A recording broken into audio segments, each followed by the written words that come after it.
Desde este momento dirige Camila Zuluaga.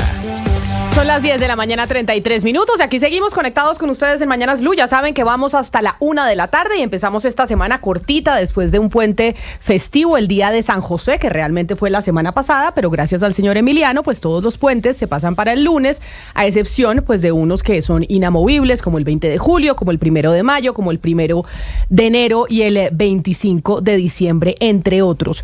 Y empezamos esta semana, pues por supuesto, hablando del tema de los medicamentos. Tenemos partido de la selección Colombia esta noche, pero antes de centrarnos en Colombia y de contarles historias de pacientes que están viviendo en carne propia lo que significa ir a pedir un medicamento a la droguería, ya sea en la EPS o incluso comprarlo por privado, en una droguería que usted dice, yo pago la plata para que me den el medicamento y que el medicamento no esté. Gonzalo, con la noticia de Hyundai de llegar a invertir y poner una planta gigantesca en Estados Unidos, hay quienes empiezan a decir que esta estrategia de Donald Trump de empezar una guerra arancelaria podría estarle funcionando, porque lo que él quiere es que las empresas se vayan para allá, se vayan para Estados Unidos y empiecen a producir en América, como él decía en su eslogan, volver América grande otra vez. El anuncio de Hyundai pues es un paso hacia eso, hacia lo que él quiere lograr. Fíjese bien, y básicamente lo que está buscando es eso, ¿no? En su momento SoftBank había anunciado que iba a invertir más de $20,000 millones en los Estados Unidos. Ahora lo que se conoce es que la compañía coreana, por primera vez en la historia, Camila, va a construir una planta siderúrgica en los Estados Unidos. Va a ser una planta, Camila, que se va a construir exactamente en Luisiana y que tendrá una inversión de $5,800 millones. Hay que, de alguna otra forma, destacar lo siguiente. ¿Para qué se necesita esta planta? Para poder ensamblar los vehículos. Lo cierto del caso es que Hyundai ha dicho, para evitarnos un problema con los Estados Unidos, para evitar el tema arancelario, sobre todo en países en donde nosotros ensamblamos vehículos, como por ejemplo México, lo que vamos a hacer ahora es invertir en los Estados Unidos. No solo la planta tiene un costo de $5,800 millones que va a entrar directamente a los Estados Unidos, sino que también se habla de que van a generar 1,300 empleos solamente en esa planta. Pero también la compañía coreana el día de ayer anunció que el resto de la plata, los otros $16,000 millones, se van a invertir en 3 plantas más de fabricación y ensamblaje de vehículos. Hay que decir que no solo las empresas extranjeras están tomando esta decisión. Por ejemplo, Camila, Apple y Oracle, sobre todo Apple, que tiene una manufactura enfocada en China por el tema de costo, anunció también que va a invertir en los Estados Unidos, más allá de que sabemos que entre Donald Trump y Tim Cook hay, digamos, un cable roto. Tim Cook lleva Gonzalo, semanas. Dígame.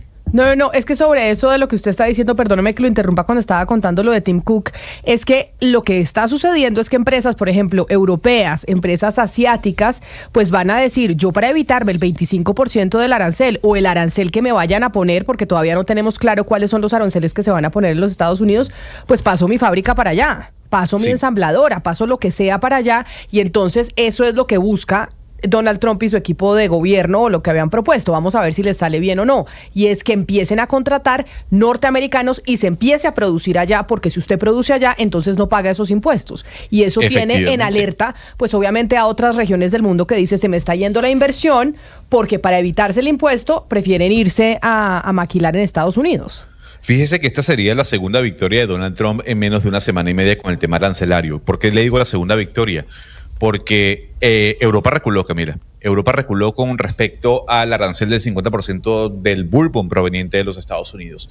Y recula Europa, Camila, por la amenaza de Trump al vino y a la champaña. Recordemos que Trump dice, ustedes le van a imponer 50% de arancel al bourbon y al whisky que viene de los Estados Unidos, nosotros le imponemos 200% de arancel al vino y a la champaña de la Unión Europea. Lo cierto del caso es que el 2 de abril es el Día de la Liberación Nacional, según Donald Trump. Pero, Camila, tanto Bloomberg como el Wall Street Journal han anunciado de que los aranceles, digamos que no van a ser tan amplios como se esperaba.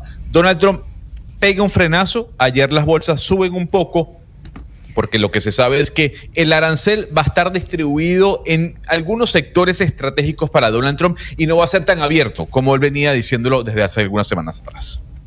Sí, Gonzalo, ahí la pregunta es, bueno, Donald Trump está, digamos, si se anuncia como un triunfo que van a empezar a venir empresas extranjeras a poner sus plantas en los Estados Unidos, él sacando extranjeros, pues ahí es la pregunta si los norteamericanos que quieren volver a ser América grandiosa, pues van a estar dispuestos a que les paguen una hora de trabajo a lo que la pagan en China o a lo que la pagan en países asiáticos, por ejemplo, que es donde más esclavizan a la gente. Ahí es donde se va a ver, y quiénes son los que van a pagar finalmente. Los que van a pagar son las clases más bajas, que son los que van a necesitar esos trabajos, y sí, van a hacer esos trabajos, pero es muy poco probable que una empresa que está acostumbrada a pagar en países asiáticos unas miserias de salarios y que no pagan ni siquiera por la hora, sino que pagan en la jornada, pues que los norteamericanos de clase baja vayan a tener ese tipo de trabajos, porque pues se junta todo, las empresas que llegan y los extranjeros para afuera. Pero los salarios en China hace rato dejaron de ser muy bajos. Hoy gran parte como de las ventajas que ofrece China es por todo lo que han invertido en infraestructura, en tecnología, las maravillas que uno ve que están haciendo. Y no sé, Gonzalo, ¿hasta qué punto usted dice, no, es un éxito de Donald Trump o es un golazo? Porque yo creo que en esto hay que poner uno en la mesa todo, pues los costos, pero los beneficios. Está por verse... pues qué le va a pasar al mundo si el mundo tiene los aranceles que está proponiendo Estados Unidos, los costos para las empresas, para por ejemplo los ciudadanos que tienen que ir a un almacén a comprar las cosas mucho más caras. Es decir, el hecho de que vaya una fábrica de Estados Unidos puntual, me parece que eso está muy lejos de decir que lo de Donald Trump va a ser exitoso. No, pero se empieza... pero hay que poner todos los costos y los beneficios. Una empresa no, me parece que porque una empresa, pero cuánto, por ejemplo, de los analistas que ya están descontando, cuánto crecimiento bajo va a haber si esta política se plantea de largo plazo. Ya lo dijo la Fed de Atlanta. Bueno, lo que le por quiero eso, trasladar, hay que ponerlo todo. Por eso, lo que le quiero trasladar a usted es que obviamente no iba a haber un aluvión de empresas volando a los Estados Unidos de un día para otro, sobre todo con inversiones tan altas. Pero fíjese bien lo que está logrando Donald Trump. En medio del debate que tiene con respecto a los aranceles del aluminio y del acero, Hyundai dice, señor Donald Trump, yo voy a evitar los aranceles, invierto en su país, monto una planta siderúrgica que me cree el acero necesario y el aluminio necesario para yo poder ensamblar mis vehículos en 2 fábricas más dentro de los Estados Unidos. Eso es un gol para Donald Trump, que viene luchando en contra del acero proveniente de Brasil, de Chile y de Europa. La noticia es que habrá una fábrica de Hyundai y 1,000 y pico de personas se pueden beneficiar. Y $21,000 millones de inversión, claro, Sebastián. Y por otro lado, millones de norteamericanos tendrán que pagar carros más caros. Porque la hora del trabajador norteamericano es mucho más cara que la hora del trabajador chino o asiático o latinoamericano. Es cierto. Y los carros. Y también todas Pero Sebastián, perdóneme lo interrumpo. No sé si se compense el hecho de que van a pagarle más a los norteamericanos, o sea, que la hora de trabajo del que ensambla ese carro es más costosa, si se compensa con que ya no van a pagar el arancel con el que viene amenazando Trump, que ahí dice la empresa, tal vez sí me sale mejor los números, pasar la empresa para allá, pagar sueldos más caros, porque es que si no me van a clavar, perdóname la palabra, un arancel del 25%. La empresa puntualmente Hyundai a lo mejor se puede beneficiar y localmente. Lo que yo digo es...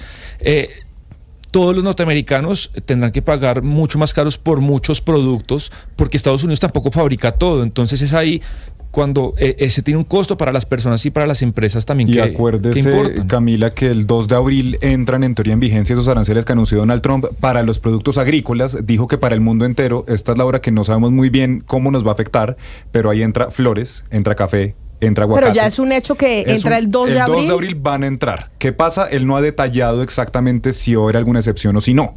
Pero el 2 de abril, es decir, el miércoles de la próxima semana, entran en teoría en vigencia los aranceles. Que por eso, y ahí es donde también hace falta mucha claridad de lo que usted dice, estamos en ascuas, en el mundo, frente a esa guerra comercial. Y por eso hoy, si usted mira la portada del Wall Street Journal, dice Gonzalo Sebastián que no habíamos vivido una guerra arancelaria tan fuerte como la que estamos viviendo desde hace muchísimas décadas. O sea, la guerra arancelaria que se está viviendo hoy en el mundo es enorme, y todo por cuenta pues de estas políticas que ha traído el presidente de los Estados Unidos, Donald Trump, que viene pues a mover el orden mundial, o esa por lo menos es su intención. 10 de la mañana, 43 minutos. Pero volvamos a Colombia, porque estábamos hablando de medicamentos. Y los medicamentos, mire, Sebastián, esto le toca a la gente del día a día. Una persona que conozco que está embarazada necesita una pastilla que se llama Eclamp. El Eclamp es una pastilla para que las mujeres que tienen riesgo, por ejemplo, de preeclampsia, porque se les sube la presión, pues la puedan manejar. Se la estaba dando su EPS y su EPS ya no le da la pastilla porque está agotada.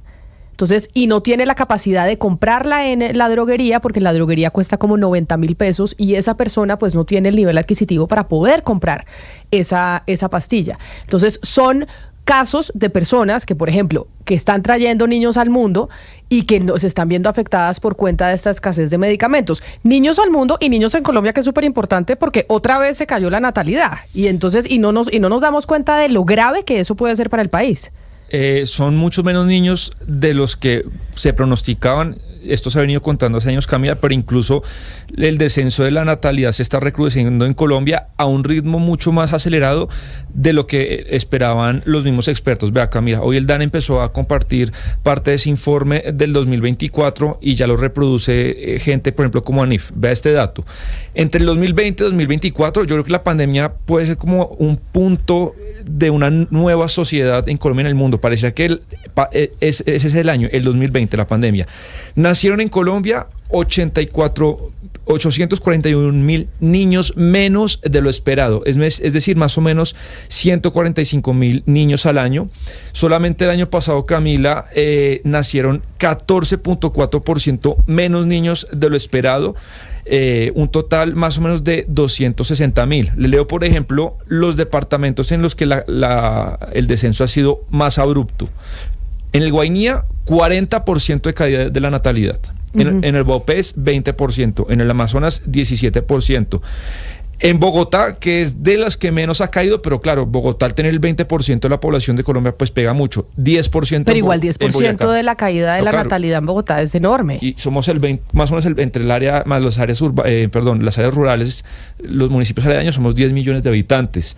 Entonces, Boyacá, 5.9%, Huila 6.6%. Entonces, en conclusión, Camila, ANIF coge estos datos del DANE y dice cosas muy interesantes de que usted nos ha preguntado, bueno, ¿qué hay detrás de eso? Lo que observa ANIF es que entre más industrializado y más rico es un país, cae más la natalidad respecto a otros países menos ricos, como por ejemplo los subsaharianos. ¿Cuál es el tema de Colombia? Que nosotros, si bien no somos un país subsahariano muy pobre, tampoco somos un país muy rico y estamos observando caída de la tasa de natalidad como si fuéramos un país europeo rico. Ese es un poco parte de nuestra tragedia. Bueno, es que hay muchas cosas que analizar. ¿Por qué razón se están teniendo menos hijos? Porque las mujeres están entrando al mercado laboral, porque tienen mayor estabilidad, porque todavía para la mujer tener hijos es un sacrificio enorme a la hora de tener que compaginarlo con su trabajo, o porque, por ejemplo, la gente no está en pareja. La gente no se está emparejando, entonces no están viviendo juntos. También. Cada vez hay menos personas en pareja y pues si usted no tiene pareja, pues más difícil el tema de los hijos y de la familia. Menos estables, que son uno tiene un hijo con alguien que uno se proyecta. ¿No? No, pues porque claro, usted tiene un hijo y tiene un compromiso para toda la vida, Sebastián. Claro. Porque usted se puede separar de su pareja, pero si tiene un hijo, mis papás son separados, se separaron desde que yo tenía 10 años y hoy es el día que estos señores se tienen que seguir viendo. Sí. Y se ven y no tienen alternativa, les toca seguirse viendo pues porque tienen hijos y nietos en común. No, eso que usted dice lo incorpora ANIF, Camila, en el análisis. Ahí también cabe, por ejemplo, el aumento del costo de vida en los últimos años. Entonces, esto que se ve en todo el mundo, pero nos interesa mucho en Colombia porque en Colombia se ha agudizado especialmente, pues tiene todos esos elementos que usted comentaba. Pero precisamente le preguntaba eso por la historia que conocí de una persona, Lina, que necesita ese medicamento, el Eclamp, porque está embarazada. Y hoy yo digo que la gente que está embarazada tienen que ser héroes, porque cada vez la gente quiere tener menos hijos. Y está embarazada, necesita eso para que no se le suba la presión y no termine con una preeclampsia, y en la EPS no tienen la pastilla, no se la pueden dar y ella no tiene los recursos para poderla comprar en la droguería por ella misma porque cuesta 90,000 pesos. Pero como esta historia que yo le estoy contando que conocí hace poco, pues hay muchas. Exactamente, Camila. Hay muchas historias de personas que necesitan medicamentos de forma urgente, desde insulina hasta muchos otros medicamentos. Y es que precisamente nosotros la semana pasada les hablábamos de una historia que nos tocó el corazón y es la historia de un menor de 11 años, él es Juan Manuel Villamil, quien falleció porque le dejaron de entregar un medicamento para la epilepsia. El menor padecía de una enfermedad huérfana que se llama Gaucher tipo 3, que afecta el sistema nervioso central. Y lo que ha denunciado su madre es que Audifarma le dejó de suministrar un medicamento, Clobazam, un antiepiléptico que era clave para la calidad de vida de Juan Manuel. Esto es lo que dice su mamá. Bueno, yo había denunciado esto antes con Juan. Juan tenía una enfermedad huérfana. Él venía tomando medicamento para su tratamiento de epilepsia desde hacía, prácticamente desde que le diagnosticaron su enfermedad. El año pasado, más o menos para alrededor de mayo, ya fue cuando empezaron íbamos a Audifarma y ya empezaron a decir que no había medicamento. Quedaban pendientes, volvíamos, hacíamos como siempre, o sea, nos mandaban a ir todas las semanas y nunca había medicamento. Pues obviamente al no haber medicamento, pues él se fue descompensando a causa de su enfermedad. Él no se podía quedar sin medicamento. Son medicamentos controlados que tú tienes sí o sí, tienes que tomártelo. El único que puede retirar medicamento, pues obviamente es el especialista, que es el neurólogo. Pues no, ellos decían que no había, que tocaba decirle al neurólogo que cambiara el medicamento, pero no había. Ese era el tratamiento que llevaba bien a Juan Manuel con calidad de vida. Entonces, pues al no haberlo, pues él se fue descompensando totalmente. Ya para más o menos julio del 2024, él ya se quedó 2024, perdón, él ya se quedó sin su medicamento, ya le hacía falta uno de los 4 que tomaba. Entonces, no, Juan ya empezó, me tocaba ir por urgencias. Siempre el doctor decía que cuando pasara algo de una por urgencias, ya para septiembre fue cuando ya se nos vio más grave Juan Manuel, y la primera hospitalización de él fue el 7 de septiembre. Volvió y regresó el 11 a la casa, volvió y se descompensó el 15, y del 15 ya no salió hasta el 21, que hizo sus estatus y no salió de su estatus, y desafortunadamente pues su desenlace fue fatal. No, pues imagínese la tristeza para una mamá que por cuenta de un medicamento que está escaso o que no hay, pues su niño se le muere. Y estas son historias que estamos viendo alrededor del país, Lina. Camila, y esto es de 2024, o sea, la crisis que se ha estallado en las últimas semanas, pues sí, este año, pero este caso es del 2024, es una situación que ya se viene presentando, sino que en las últimas semanas pues se volvió insostenible. Bueno, pero en lo que estamos es que hay unas mesas de negociación que además habían ordenado, incluso la Corte Constitucional le ordenó al Gobierno Nacional que tenía que pagarle las deudas de la UPC. Exacto. a las EPS. Aumentar la UPC, que es lo que se paga por cada paciente. Es la famosa unidad de pago por capitación. Exactamente. Entonces lo que dijo la Corte fue eso, lo que el gobierno determinó, que si no estoy mal es algo más de 1.500.000 pesos por persona, por paciente. Son 2 montos, depende del régimen, pero para redondearlo. Y la Corte lo que dice es, eso es insuficiente, hay que aumentarlo. Por eso las críticas al ministro de Salud en el trámite de la reforma. En la que el ministro Guillermo Alfonso Jaramillo entró, Camila, con los taches arriba de una vez, contra EPS, contra las asociaciones científicas, contra los medios de comunicación. Así que yo no sé eso cómo vaya a ser, porque en teoría en la instalación que fue la semana pasada, eso fue todo menos armonioso y en tono todo menos conciliador. Pero también ha estado en ese tono contra los pacientes, es decir, porque ahí entiendo que también hay pacientes o voceros de los pacientes en esas mesas de negociación, Lina. Exactamente, en esas mesas de negociación hay un vocero de los pacientes que de hecho nosotros quisimos invitar para entender cuál es la posibilidad, si se vislumbra pues ese aumento de la UPC, que es clave para que se pague lo suficiente por cada paciente y los pacientes puedan tener acceso a los medicamentos y pues también a los tratamientos. Así que queremos saludar de inmediato a Denis Honorio Silva, él es vocero de Pacientes Colombia, que ha estado pues en estas mesas, estuvo en la instalación y ya se tienen previsto unas nuevas fechas. ¿Cómo le va, señor Denis? Bienvenido a Mañanas Blue 10:30. Hola, buenos días, gracias por la invitación. Bueno, queremos arrancar iniciando, pues preguntándole, ¿hay luz de un ajuste que solucione esta crisis? Pues este pago insuficiente ya no da espera. En la instalación de la mesa, la semana pasada, el jueves de la semana pasada, el señor ministro dijo 3 cosas que nos llamaron poderosamente la atención. Una, que eso no iba a ser la mesa de la revisión de UPC como lo ordenó la Corte Constitucional en el auto 007, sino que era el Tribunal de la Verdad.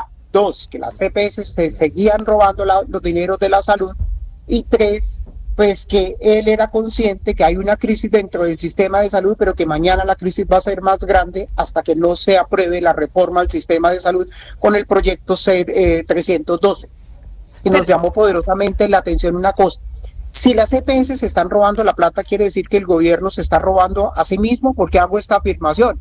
Porque recordemos que hoy el gobierno del presidente Gustavo Petro administra el 60% de los recursos del sistema, o sea, 60 billones de pesos, y es el responsable de la garantía del derecho a la salud de más de 30 millones de colombianos. Pero yo le hago una pregunta, don Denis, con lo que usted nos está diciendo que les dijo el ministro cuando llegaron a la mesa para hablar de cómo se va a aumentar la UPC.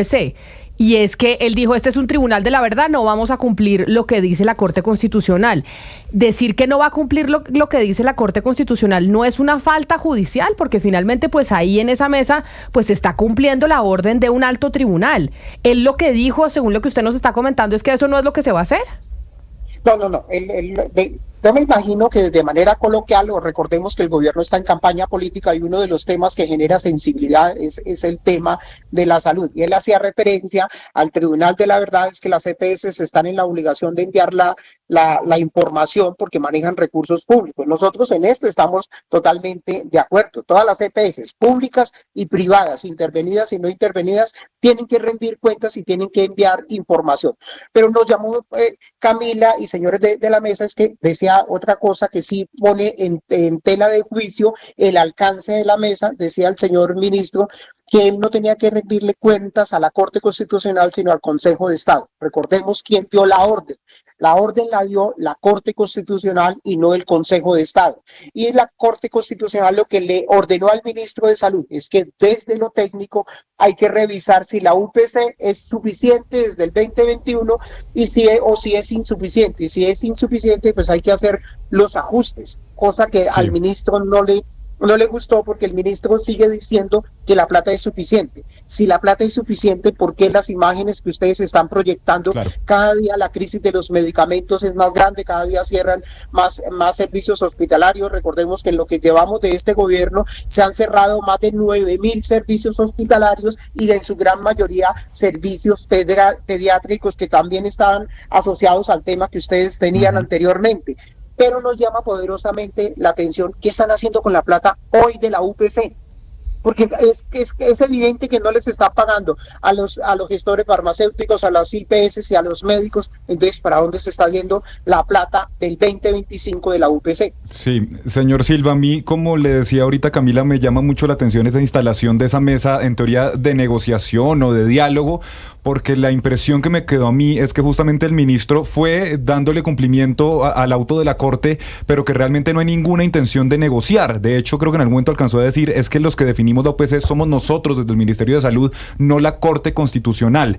¿En qué quedaron? ¿Cuándo van a hacer estas mesas? ¿Y a usted le quedó también la misma sensación de que hay poco ánimo conciliatorio? Sí, nos llama poderosamente la atención. Recordemos que vamos a hacer 5 mesas.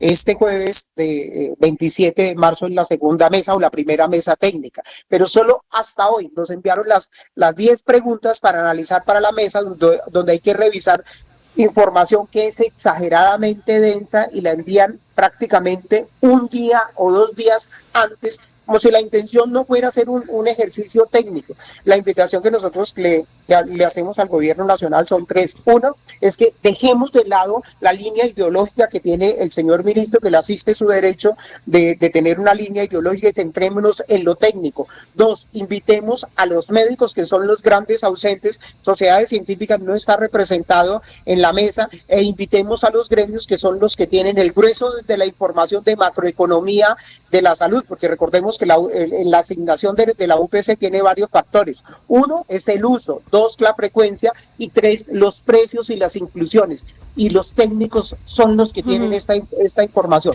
La mesa no se puede convertir en un saludo a la bandera. La mesa hay que darle pleno cumplimiento al ordenado por la Corte Constitucional. Don Denis, si usted nos dice que no hay representación de médicos ni tampoco de gremios, ¿quiénes están negociando en estas mesas entonces? ¿Lo ve a usted como vocero de los pacientes? Me imagino que el gobierno. ¿Y quién más hay en esa mesa? nos llamó poderosamente la atención. Los médicos levantaron la mano pidiendo ser incluidos.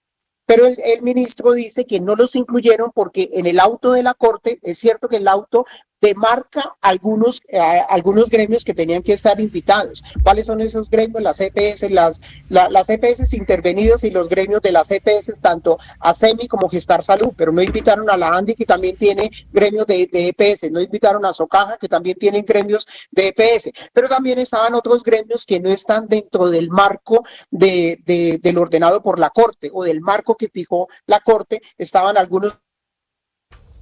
¿Don Denis?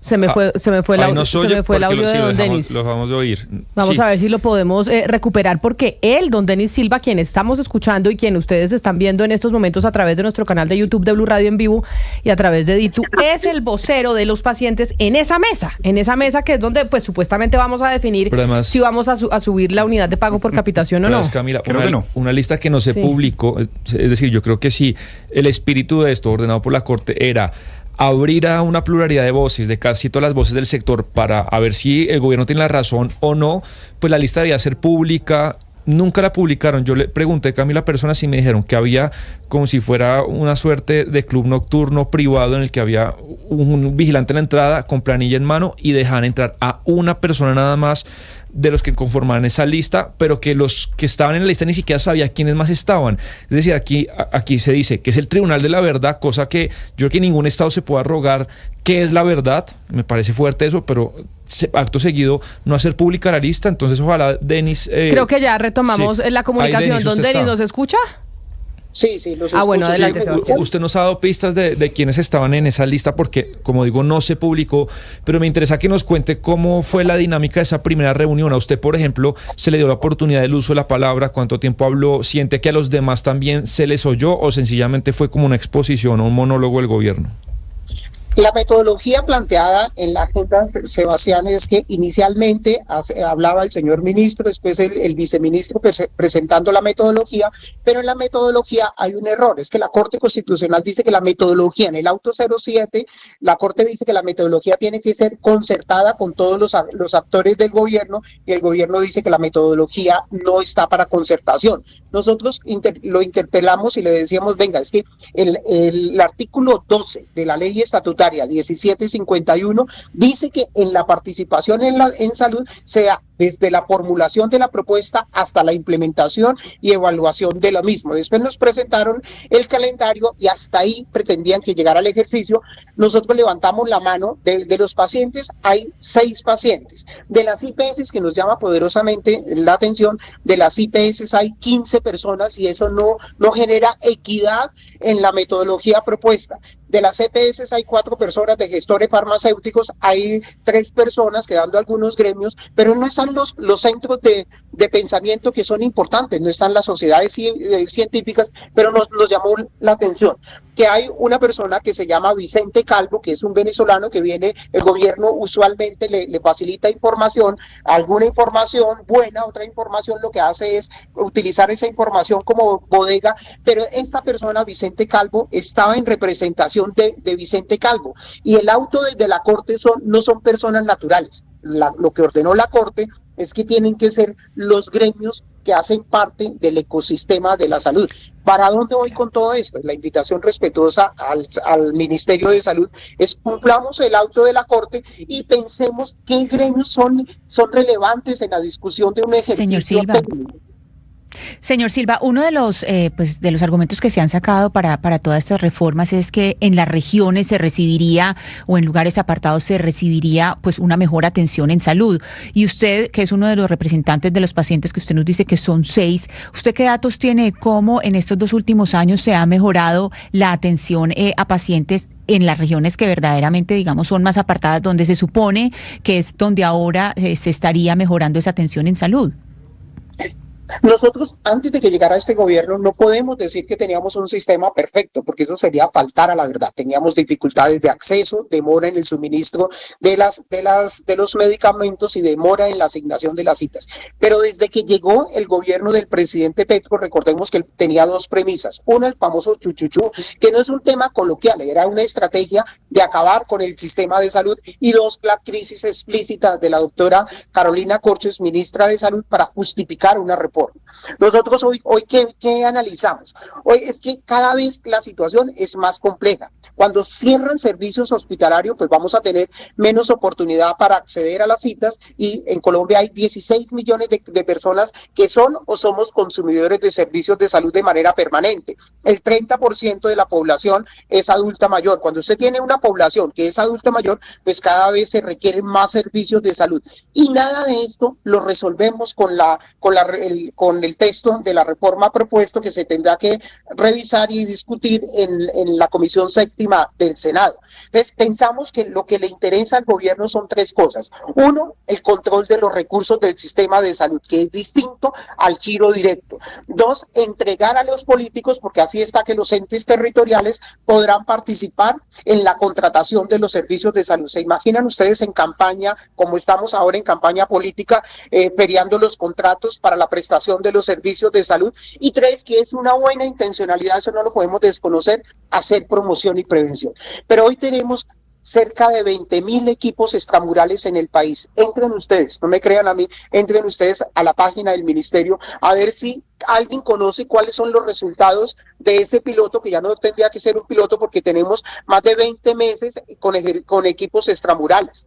Tres cosas elementales con los equipos extramurales: cómo se concertan las citas entre los equipos extramurales y las familias que son sujetos a la visita. Dos, cómo se custodia la historia clínica de los pacientes, porque ahí hay datos sensibles. Y tres, ¿cuál es la estructuración de la visita? ¿Qué tal que en esa visita se está instrumentalizando a la gente con miras a las elecciones del 2026? Cierro con esta pregunta. Decía el señor ministro en el 2024 que él era consciente que con los equipos extramurales se estaban pagando los votos de las elecciones pasadas y las elecciones futuras. Lo dijo en el pleno de la Cámara de Representantes. O sea, según eso, señor Denis, para usted, más que un problema financiero, lo que está pasando con el sistema de salud en Colombia es un problema o una crisis originada por un tema ideológico, un tema político. Pues ese cuando afirma públicamente el señor ministro, como lo manifestó el jueves de la semana pasada, delante de los medios de comunicación y de los asistentes a la mesa, que decía que todo se resuelve con la reforma. Quiere decir que sí tienen la solución para salir de la crisis. ¿Y la reforma qué resuelve?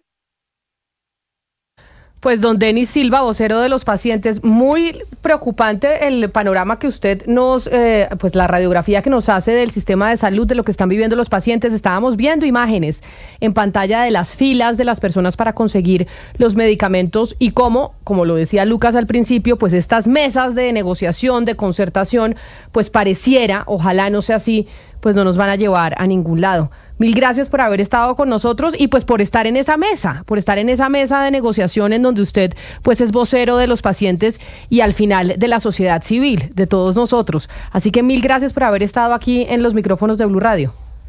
Camila, ¿me permite solo una frase? ¿Qué tal que el presidente Petro se apropiara de la frase de Trump y volviera grande el sistema de salud y no lo acabara? La situación sería distinta para los pacientes.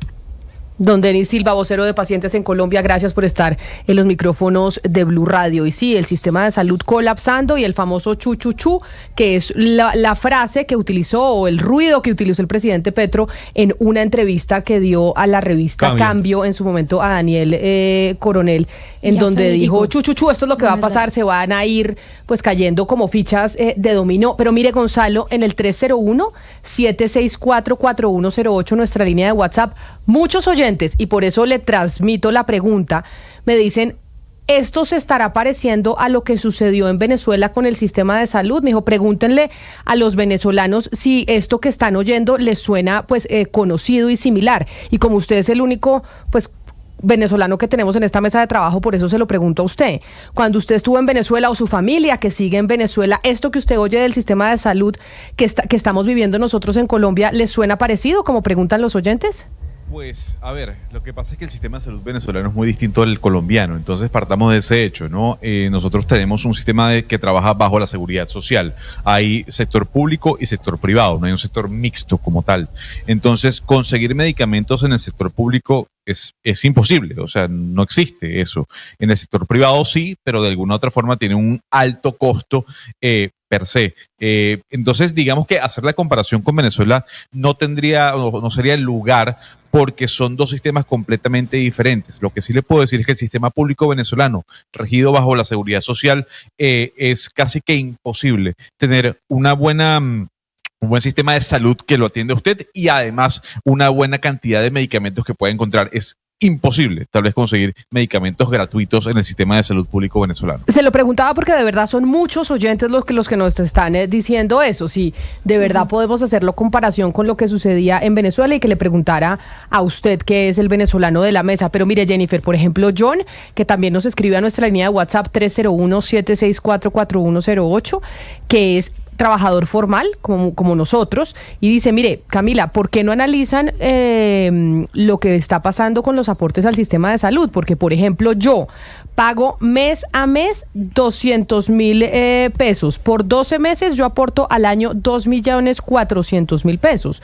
Lo que quiere decir es que el gobierno aporta menos anualmente y ese dinero es mío y no del Estado, y lo saco de mi pensión. Claro que ahí hay que decirle a don John, pues que esos 2,400,000 pesos es lo que aporta él, y hay gente que gana más plata, que tiene que aportar más para poder subsidiar los que aportan más poquito, y esa unidad de pago por capitación es el cálculo que se tiene que hacer para decir más o menos cuánto cuesta un paciente promedio en Colombia del sistema de salud. Promedio. Sí, por los descuentos sí se hacen bien puntuales, Camila, eso nos lo han venido diciendo bastantes de las personas que se conectan con nosotros todos estos días que hemos mirado ese tema, pero mira, a mí me deja muy preocupada la entrevista que nos da el señor Denis, Camila, porque da la sensación de que realmente el gobierno está haciendo el trámite, como se dice por ahí, de la Corte Constitucional, de lo que dice, pero realmente no quiere llegar a ningún tipo de acuerdo ni negociación. La Corte Constitucional lo que dice es que tienen que hacerse estas mesas, tienen que sentarse nuevamente los actores del sistema para revisar esta UPC, el aumento que se hizo, porque dice es insuficiente, pero si el gobierno de entrada está diciendo acá no va a haber ningún tipo de reajuste, pues realmente no se está haciendo lo que dice la Corte ni se está cumpliendo el objetivo. Otra cosa que me deja preocupada, Camila, no sé si usted vio el trino del señor Benedetti hace unas 20 horas más o menos, en donde hablaba que puede ser cierta en parte que el sistema de salud colombiano pues siempre ha estado en crisis, y mencionaba ahí a varios presidentes que han llegado antes de Gustavo Petro, pero hoy la Defensoría, y yo estaba echando en falta algún informe de la Defensoría que dice que en los últimos 2 años se ha aumentado en un 75.7% el número de quejas recibidas por el sistema de salud deficiente que tenemos, y en esos 2 años pues obviamente ha estado el presidente Gustavo Petro. Entonces yo sí creo que es responsabilidad de este gobierno en tratar mejor a los pacientes para evitar esta situación que básicamente estamos hablando ya de un colapso del sistema. Sí, Jennifer, y no, me da pena con el ministro Benedetti, pero claro que la crisis no es nueva, siempre el sistema ha tenido dificultades, pero nunca como en esta oportunidad. Es que estamos viendo a personas durmiendo en los andenes, en las afueras de los dispensarios, a pacientes ya enfrentados con cuchillos por un turno en una fila para reclamar medicamentos. O sea, creo que una situación tan crítica como esta no la habíamos vivido en el pasado, y mientras el gobierno espera resolver todo a través de una reforma, pues hay mucha gente que va a morir, y está muriendo ya como consecuencia de la falta de atención médica, de tratamientos y de medicamentos. Y las mismas personas que están en las filas lo dicen, que a pesar de que no era perfecto el sistema antes, ellos recibían a tiempo sus medicamentos, recibían los tratamientos. Me contaban que en la Secretaría de Salud de Cúcuta llegó una queja de una persona, era un vendedor ambulante, bueno, tenía acceso a EPS y estaba tratando de conseguir un tratamiento, Camila, porque es que no son solo los medicamentos, las IPS también están diciendo no hay citas, y la gente se está quedando no solo sin medicamentos, sin tratamiento. O sea, el colapso es total, incluso incluso también actores que hemos entrevistado, lo decía ahorita el vocero de los pacientes, lo señalan, no era un sistema perfecto, pero se sostenía y las personas tenían acceso. Y no se puede volver un poco el lugar común de siempre estuvo en crisis. No, eso no es cierto. Puede haber dificultades, pero es que hay datos que son demoledores. Voy a traer un dato que trae la revista Cambio en su portada de este domingo, y es hacer la recopilación con fuente de la Corte Constitucional de las tutelas radicadas por tema medicamentos o servicios que están incluidos en el PBS, que es el Plan Básico de Salud. En el 2020, año de la pandemia, había, Camila, al año, por estas dos razones, 2.156 tutelas. Hoy, ¿cuántas hay? 8.032. Es decir, casi 350% más en 3 años. Es decir, digamos, lo que pasó acá es un colapso. Acá no es una cosa que toda la vida estuvo así. Y le agrego y reitero pues lo que ya viene diciendo la defensora, porque nosotros también estamos cuestionando, ¿no? ¿Por qué la defensoría no se ha pronunciado? 75% en los últimos 2 años han aumentado las quejas con relación al acceso de servicios en salud. Es una cifra no menor y es de los últimos 2 años, 75%. Ana Cristina, nosotros hemos venido diciendo incluso desde la semana pasada y la semana antepasada que ya estamos en un escenario distinto a nivel nacional, incluso desde el gobierno y ya con el ministro Benedetti en la cartera del Interior, y es que el gobierno está en campaña, y está en campaña para poderse reelegir en el 2026. Esto que está pasando con la salud, pues es una apuesta casi como en póker se dice all in, el todo por el todo. ¿Por qué? O el gobierno que está en campaña logra endilgarle esta responsabilidad a gobiernos anteriores, a la empresa privada, a la CPS, a decir es que aquí esto que está pasando con los medicamentos y los pacientes es culpa de la CPS y de las empresas que se han robado la plata siempre, o aquí la historia lo va a castigar y la gente de a pie que se va a terminar muriendo por cuenta de esta crisis va a recordar al gobierno como el gobierno que finiquitó el sistema de salud. Y con una reforma a la salud, Camila y Ana Cristina, que está en este momento en las puertas de la Comisión Séptima del Senado, que no ha sido todavía radicada la ponencia positiva, pero que todo pareciera indicar, pues se mantendría ese bloque de 8 senadores que hundió la laboral. Es que es una apuesta del todo por el todo, entre otras, porque acuérdese que una de las candidatas del sector del presidente Gustavo Petro para el 2026 es Carolina Corcho, quien fuera su ministra de Salud y la primera que presentó la reforma, y quien sigue defendiendo esto que está sucediendo actualmente y que está haciendo el ministro Guillermo Alfonso Jaramillo con la salud. Lo que pasa, Camila, es que cuando hay un discurso que está soportado sobre, digamos, 2 de los pilares del buen vivir de las personas, que es la economía y la salud, una cosa es lo que usted dice en el discurso y otra cosa es lo que se está viviendo. Por eso la pregunta sobre lo que está pasando en las regiones no es una pregunta secundaria, porque es que estamos hablando de filas en Cali, Medellín y Bogotá, en las principales ciudades del país. Entonces, ¿qué podemos esperar en los lugares del país donde no tienen tanta visibilidad, donde no tienen, digamos, los centros no están cerca de los centros de poder, donde no tienen tanto acceso a los medios de comunicación? ¿Cómo estará ese suministro en otros lugares? ¿Qué es lo que estará pasando? No solamente en suministro de drogas, sino en atención en salud. Entonces yo creo que aquí, Camila, pues este todo por el todo, lo que pasa es que va a tocar uno de los pilares del buen vivir, que es la salud y la salud de las personas. Sin duda alguna, como nos decía el representante, el señor Silva, representante de pacientes, pues la salud necesita un cambio y merece ser debatida, pero también merece la participación de todas las partes, y lo que está sucediendo en este momento, pues ya esta reforma lo que la vamos a contar es en personas muertas. Pero una última cosa, Camila, exploremos eso que usted dice de que le salga bien la apuesta al gobierno. Por eso es una apuesta del todo por el todo por el escenario que estamos viviendo electoral, porque es que el gobierno se metió ya en el escenario electoral y no se puede juzgar sus acciones sin tener eso presente. No, lo entiendo, pero y entiendo que esa es la apuesta del gobierno. Digamos que gana ese relato de que todo esto es culpa de las malvadas EPS y logra tramitar la reforma a la salud en Comisión Séptima y en la plenaria. El sistema de salud igual sigue en colapso, es decir, usted igual de acá a que se implemente la reforma a la salud, que es 2 años, usted tiene que arreglar el problema. Pero es que si gana ese relato también es que estamos condenados al destino que nos merecemos, porque si gana ese relato es que los colombianos creyeron en eso y votaron por eso. Claro. Entonces ahí es donde decimos, como sociedad, si ese es el relato que gana y de verdad el gobierno en el 2026 logra decir, oiga, esto no fue responsabilidad nuestra, y logra demostrar que esto fue responsabilidad de la CPS, del sector privado, de las farmacéuticas, etcétera, etcétera, pues Sebastián, como colombianos, y ahí sí, como decían en Venezuela, la autodeterminación de los pueblos, tomaron la decisión de que eso es lo que quieren para el país. No hay que esperar hasta el 2026. Tenemos la consulta popular que justamente va a tener la reforma laboral, pero también la reforma de la salud incluida, y preguntándole al pueblo, como dice bien el presidente Gustavo Petro y el gobierno, pues si están de acuerdo o no con esta reforma. Pero muy mezquino eso, jugar con la salud y las vidas de millones de colombianos o de personas que pueden salir afectadas de esto es lo más mezquino. Además, apostarle a una consulta que va a valer 600 mil millones de pesos en vez de agarrar esa plata y ponérsela al sistema de salud, me parece lo más mezquino y yo no lo veo pero saliendo bien. Lo que yo le decía, Camila, es que por más de que gane las elecciones o la consulta popular, hay un sistema de salud que usted tiene que levantar y financiar. En la práctica, de esa responsabilidad usted no puede eludirse. Es lo que yo digo, lo que esta mañana la defensora del pueblo estaba diciendo. Sí, pero aquí se nos olvida que los congresistas también son elegidos, o sea, los congresistas que están fueron también elegidos por el pueblo. Es que hablamos como si lo único que hubiéramos elegido es a Gustavo Petro. Se eligió a Gustavo Petro, pero también se eligió congresistas, y es más, se eligió congresistas precisamente para que esos congresistas pudieran hacer un control.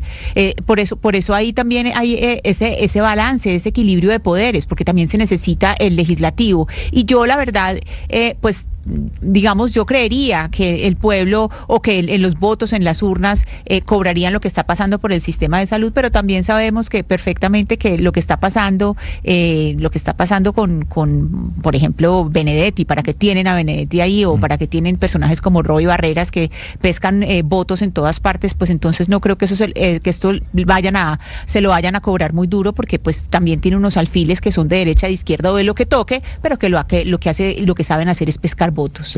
Pero mire, Camila, la situación está llegando a unos niveles tan críticos que ni siquiera usted hoy en Colombia, teniendo medicina prepagada, garantiza que se le entreguen medicamentos a tiempo.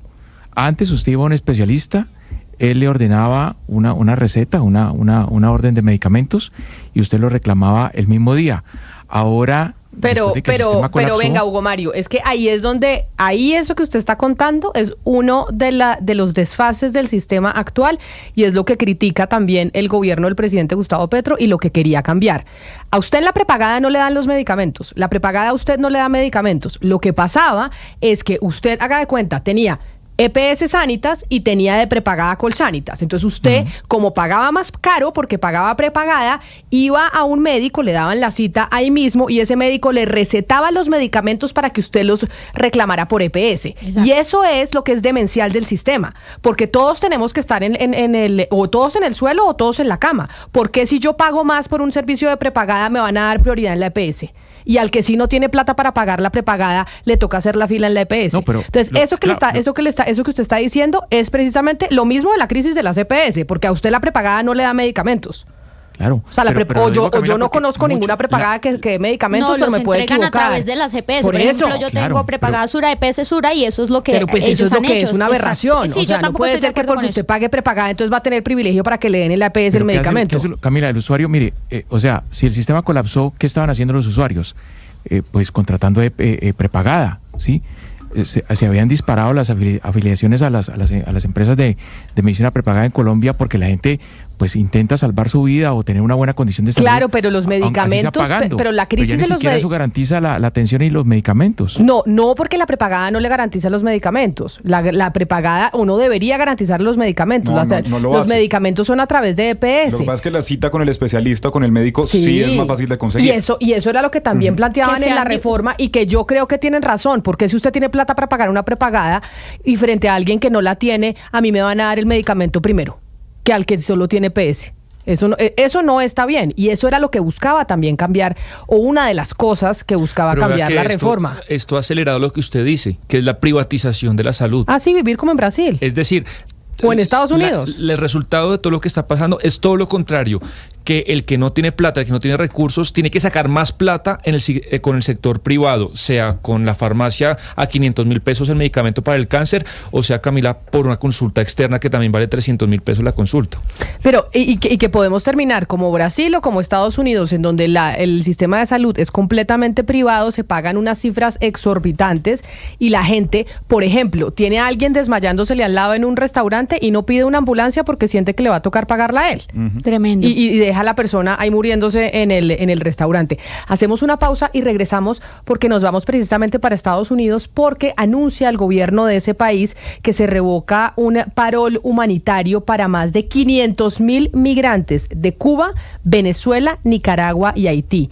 Y así que si usted tiene familiares que son de estas nacionalidades y están en Estados Unidos, pues mucha atención porque vamos a hablar con un experto migratorio para ver qué es lo que va a pasar con estas medidas y otras medidas migratorias, no solo esta, que está anunciando el gobierno de ese país. Tiene un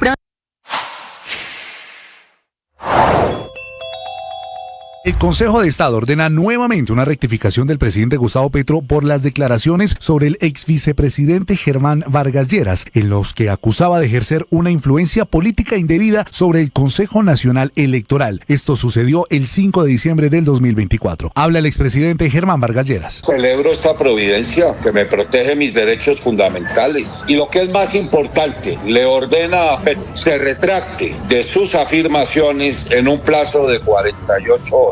¿De cuáles afirmaciones? Pues a mí básicamente me indicaba de haber capturado la justicia. Con eso, básicamente, una vez más, estaba agraviando a toda la rama judicial.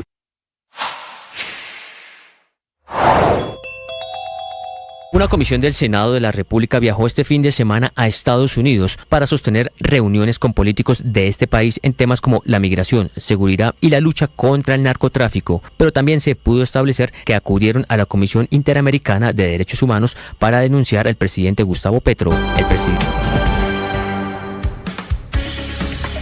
Y regresamos precisamente para irnos a Estados Unidos, Gonzalo, porque son muchos oyentes, mire, de Venezuela principalmente, que se conectan con nosotros a través de nuestro canal de YouTube, pero también que tienen familiares cubanos, nicaragüenses y haitianos en Estados Unidos que estaban en una situación migratoria especial y que se levantan con que el próximo 24 de abril entra en vigor una medida que les quita ese estatus especial que tenían en los Estados Unidos. El parole humanitario, Camila, que básicamente es un permiso de permanencia en ese país que se daba en su momento por razones humanitarias casi que de emergencia o por algún beneficio público significativo para los Estados Unidos. No obstante, tenía algún tipo de disclaimers cuando se le otorgaba ese parole a los ciudadanos de Venezuela, de Nicaragua, de Haití y de Cuba. Pero para entender un poco qué significa esta medida y qué se deja o cuántas personas quedan a la deriva a puertas de ser deportadas por el ICE de los Estados Unidos, tenemos a María Trine Burgos. Ella es abogada experta en migración y nos atiende precisamente desde los Estados Unidos. Abogada Burgos, gracias por acompañarnos hasta ahora en Blue Radio. Muy buenos días para ustedes, Gonzalo y Camila, claro que sí. Abogada, el parole, ya sabemos que es un permiso humanitario que de alguna u otra forma impulsaba que la gente se quedara con un estatus legal dentro de los Estados Unidos. Ahora bien, ¿qué cubría ese parole?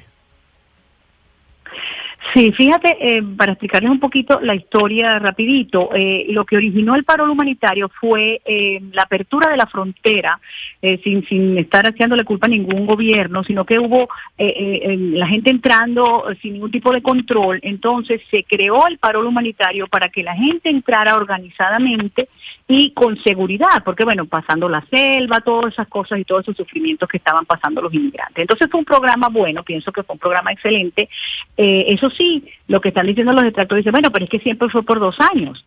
Es verdad, también es cierto, pero todavía hay gente que le queda un año más de venir, pues de validez. Entonces llega el nuevo gobierno con su promesa, obviamente, de depurar el sistema migratorio, de todos los errores cometidos y tal, y entonces revoca este parol, que es totalmente grave en el sentido porque hay gente que tiene su permiso de trabajo, que está aquí. Sí, como te digo, es verdad, sabíamos que era por 2 años, pero ya yo estoy del lado de acá y ya yo puedo tratar de resolver de otra manera, a través de un asilo, a través de matrimonio, por supuesto, algo real, a través de una visa de trabajo que me pida mi patrono, y entonces no, de repente me dicen de un plumazo, el 24 de abril, 25, me tengo que ir.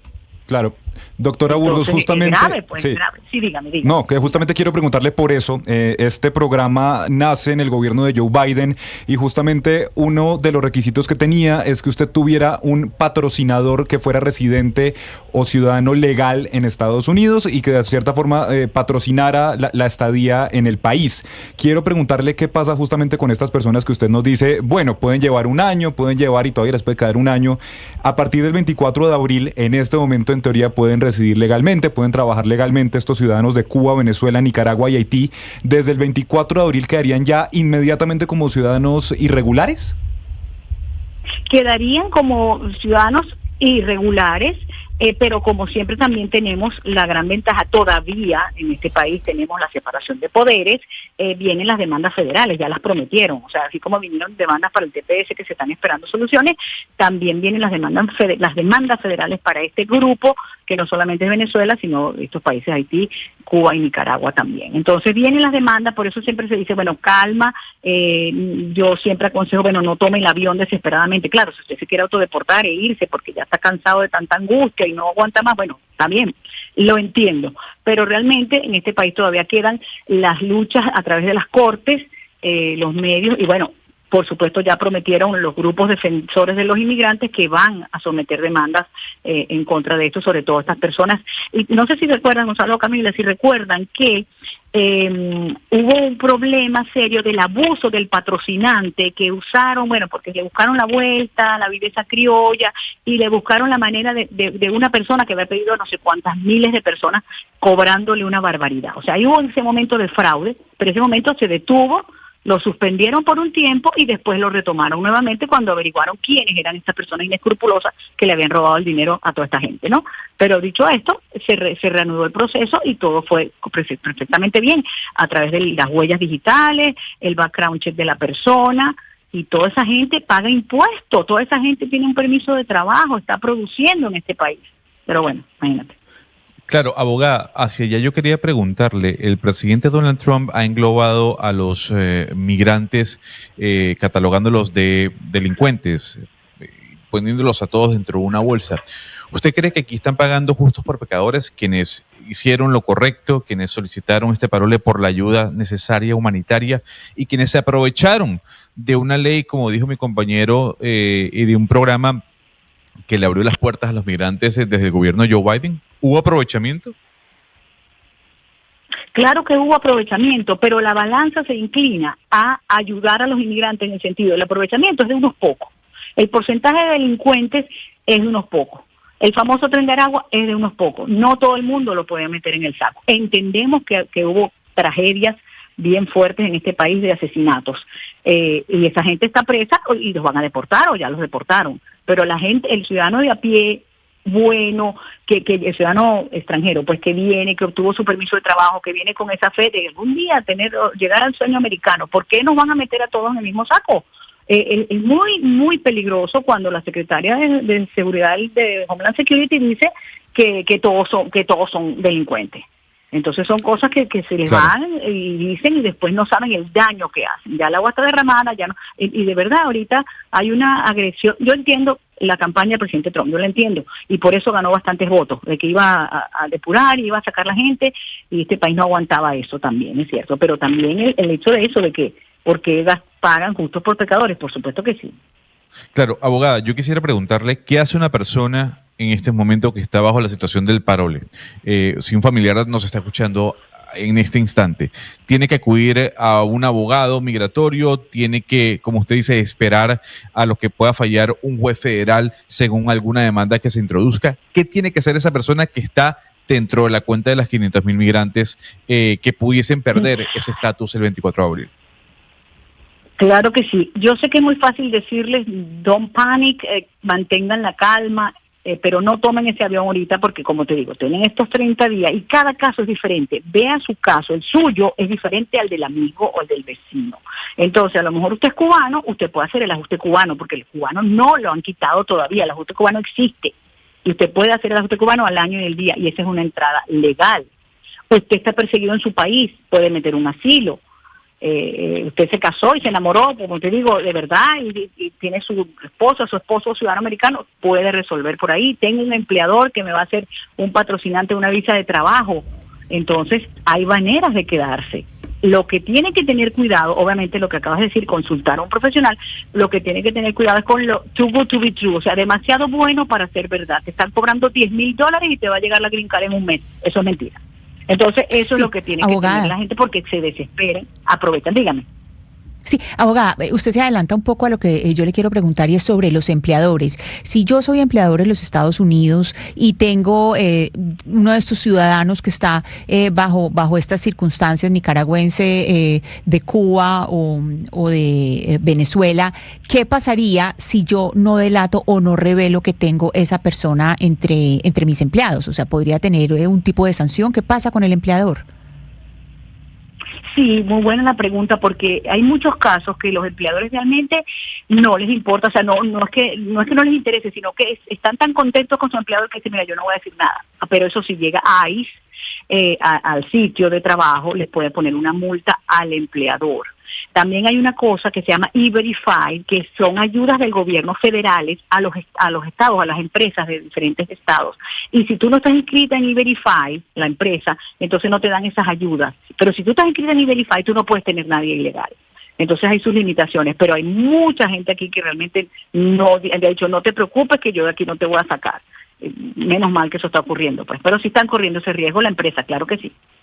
Abogada Burgos, tengo una última pregunta que yo no sé si usted tenga la respuesta o información al respecto, porque desde la semana pasada se viene moviendo una información sobre una supuesta lista que tiene preparado el gobierno de Donald Trump de 43 países que podrían restringírsele la entrada a los Estados Unidos. De hecho, se habla que mañana finalmente el gobierno de Donald Trump anunciará cuáles son esos 43 países, 43 nacionalidades que tendrán o una suspensión total de la visa, que si usted pertenece a uno de esos 43 países le suspenden la visa, o una visa o una suspensión parcial o un periodo probatorio. Se sabe que desde hace mucho está el tema de la suspensión de la visa total para Afganistán, Cuba, Irán, Libia, Corea del Norte, Somalia, Sudán, Siria. Ahí se habla de meter a Venezuela y a Yemen. Pero de los otros países, pues hay una lista de muchos africanos, no sé si latinoamericanos. Ustedes como abogados migratorios, ¿saben ya de esa lista, de cuáles van a ser esas nacionalidades que se les van a suspender las visas para entrar a Estados Unidos?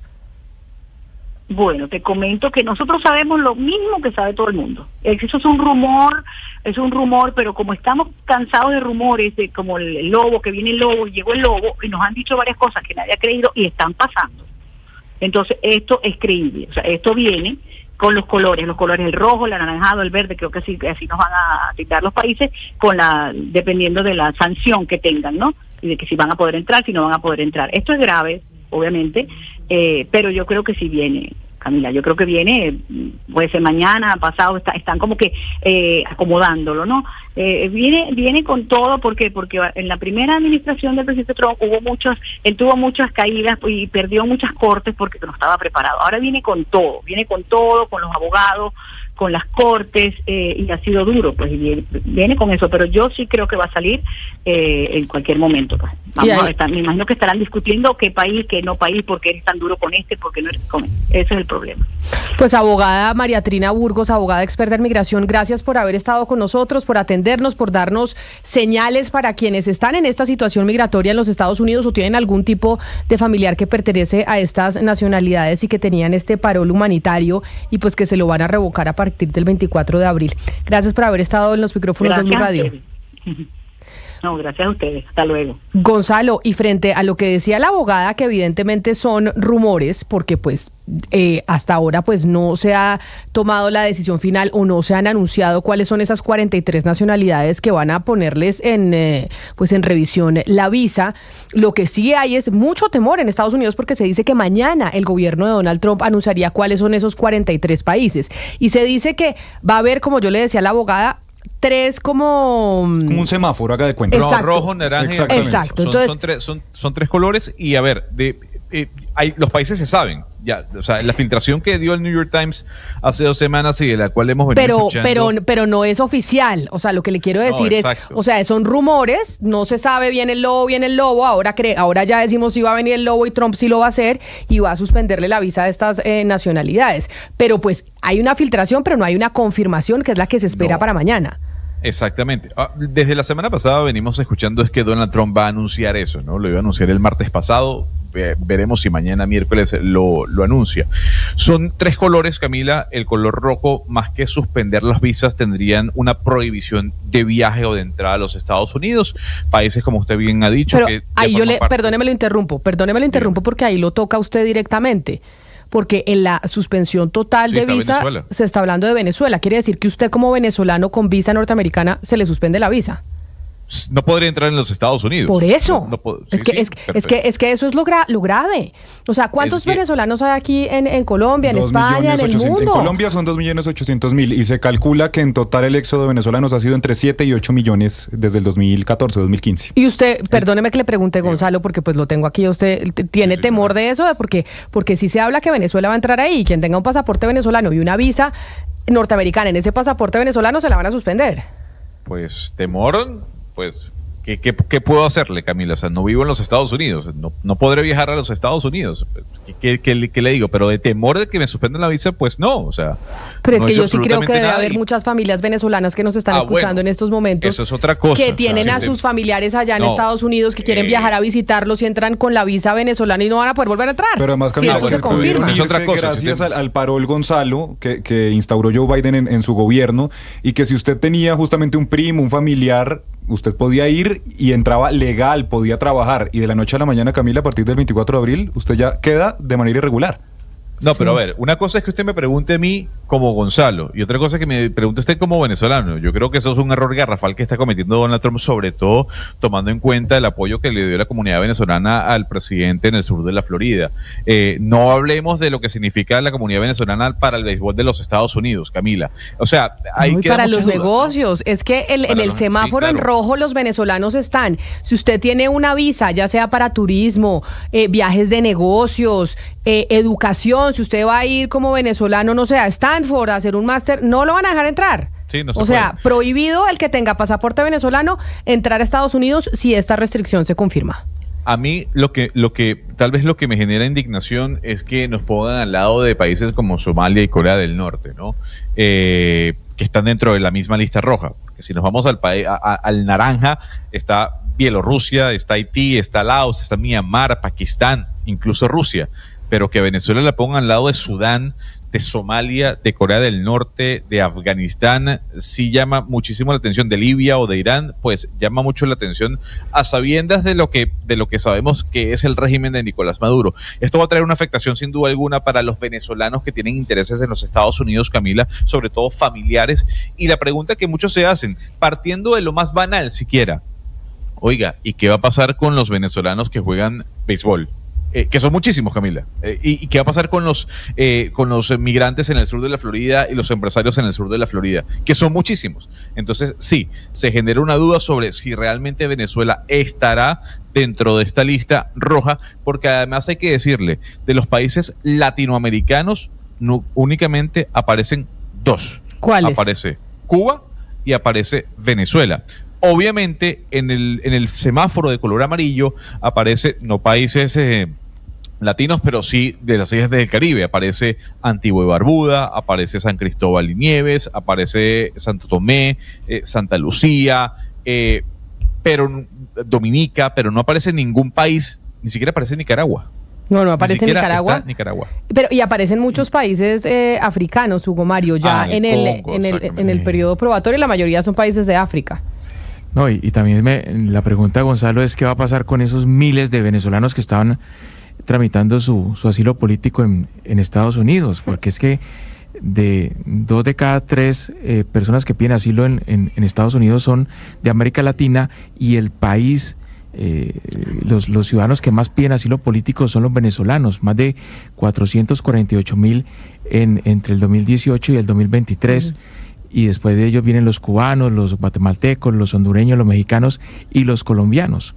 Entonces, son muchísimos los venezolanos intentando quedarse en Estados Unidos vía asilo político. Va a haber, Camila, una visita muy importante que yo creo que no puede pasar desapercibida. Mañana arranca Kristi Noem, la secretaria de Seguridad Nacional de Estados Unidos, una gira por El Salvador, donde se va a reunir con Nayib Bukele y va a visitar el CECOT, el Centro de Confinamiento contra el Terrorismo, que es esta megacárcel que ha construido y donde Donald Trump mandó deportados a 200 ciudadanos venezolanos bajo esa ley de enemigos extranjeros. El jueves va a estar aquí en Colombia, Camila, se va a reunir con la canciller Laura Sarabia, con el ministro de Defensa Pedro Sánchez, con el director de la policía Carlos Fernando Triana y con la directora de Migración Nigeria Rentería, y se va a reunir también con el presidente Gustavo Petro. Esta visita, por supuesto, no es coincidencia, va a ir a El Salvador, a Colombia y a México. Bueno, ojalá diplomáticamente lo hagamos bien, ¿no? Pues porque Sí. no es que todos queramos ir a Estados Unidos, pero si se le mire el lío que se pueden terminar metiendo los venezolanos por cuenta de esta restricción, que Gonzalo, pues hasta ahora son rumores después de la publicación en la semana pasada de esa lista del New York Times, en donde se habla de las 43 nacionalidades, pero la información que tengo yo es que mañana se conocería, mañana se haría oficial, pero se viene diciendo desde hace días que pues sería oficial cada día. Conociendo los topos que tiene la Casa Blanca para con los medios de comunicación durante lo que va de gobierno del señor Donald Trump, la cosa va en serio, ¿no? Porque mucho se ha filtrado de alguna otra forma. Si es que no están en los chats directamente, ¿no? No, exactamente. O sea, no, pero hay sí va en topos serio. y topos, ¿no? Sí va en Entonces, digamos que parecería, Camila, no sé, fíjese que hay un problema de tiempos. El presidente Donald Trump va y viene con respecto al tema de los tiempos en decisiones que van ligadas a su mandato, pero al final las termina de cumplir. La pregunta es, ¿mañana la cumplirá? ¿Venezuela estará en la lista roja o pasará a la lista amarilla o pasará a la lista naranja o no estará dentro de la lista como ningún otro país de América Latina, solamente exceptuando Cuba? Habrá que ver. Habrá que ver, eso es lo que estamos pendientes, 11 de la mañana, 43 minutos.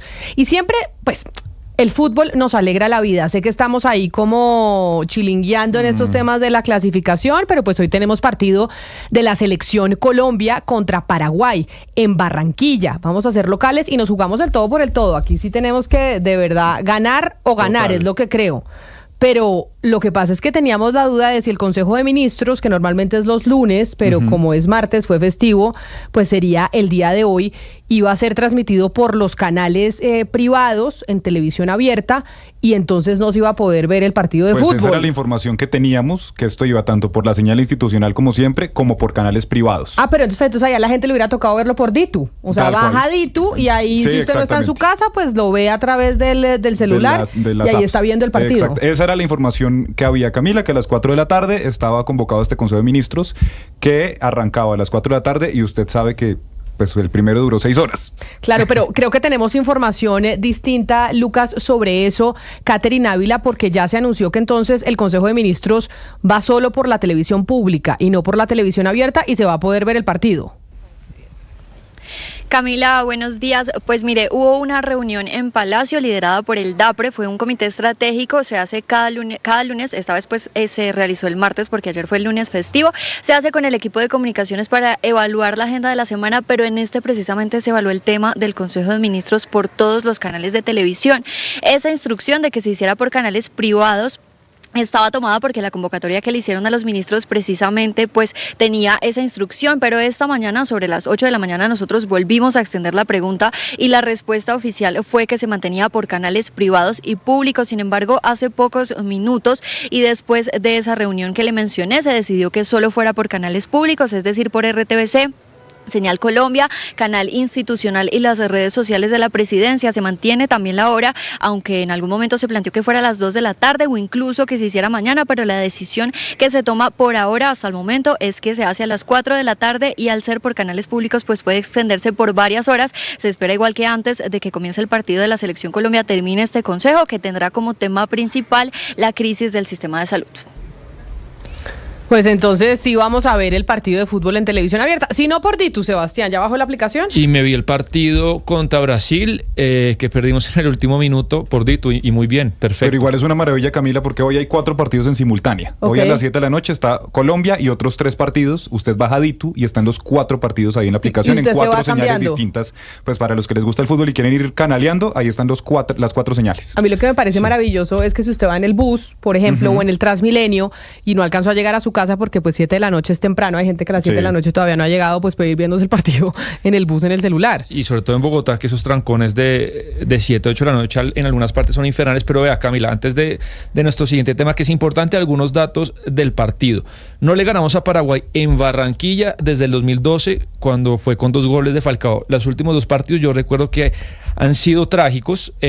No sé si recuerdo, Hugo Mario, en el 2017 perdimos en Barranquilla contra Paraguay por un grave error de David Ospina. Yo creo que ese partido fue en parte, ese fue en el 2017. El empate de hace 3 años fue el que nos condenó para no poder clasificar a Qatar. O sea, usted lo que nos está diciendo es que los números nos juegan en contra. No, pues la estadística nos juega en contra. A Paraguay le suele ir bien en Barranquilla. La última victoria de Colombia contra Paraguay en Barranquilla fue en el 2012. Las últimas 2 veces nos han complicado mucho y Colombia viene a perder sus últimos 3 partidos por eliminatorias. De los últimos 5 hemos perdido 4 y hemos ganado 1.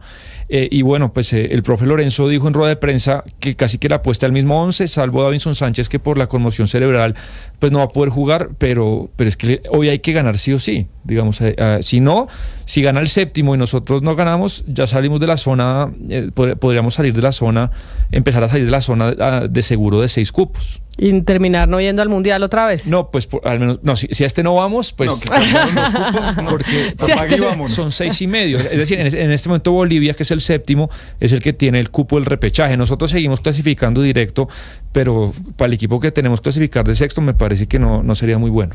Pero con esa presión de tener que ganar sí o sí me parece duro, así estemos jugando de locales en Barranquilla. Y el profe Alfaro, pues que ha sido comentarista muchas veces en Caracol Televisión, la está yendo muy bien con Paraguay. De hecho, es ídolo en Paraguay. Han salido varios reportajes de cómo, no sé si lo vio alguno de ustedes, un almacenero que lo vio el profe haciendo mercado en Paraguay, se le tiró encima a llorarle y eso se volvió viral en Paraguay. Le está yendo muy bien al profe Alfaro con esa selección. Ay, pues qué bueno. Mire, ahí estamos viendo las imágenes que estábamos viendo en pantalla en nuestro canal de YouTube. Son imágenes de Barranquilla en este momento, que acá sí tiene que sacar la casta Barranquilla y ser la casa de la selección y apoyar, y que todo ese apoyo barranquillero y Caribe pues sirva para que hoy le ganemos a Paraguay, porque eso es lo que siempre han dicho desde Barranquilla, que Barranquilla es la casa de la selección y que para eso estamos y que vamos a animar a la selección Colombia. Hoy más que nunca sí que lo necesitamos. 7 de la noche, partido que se puede ver por señal abierta en Caracol Televisión, pero también si usted lo quiere ver a través de Ditu, usted entra a su,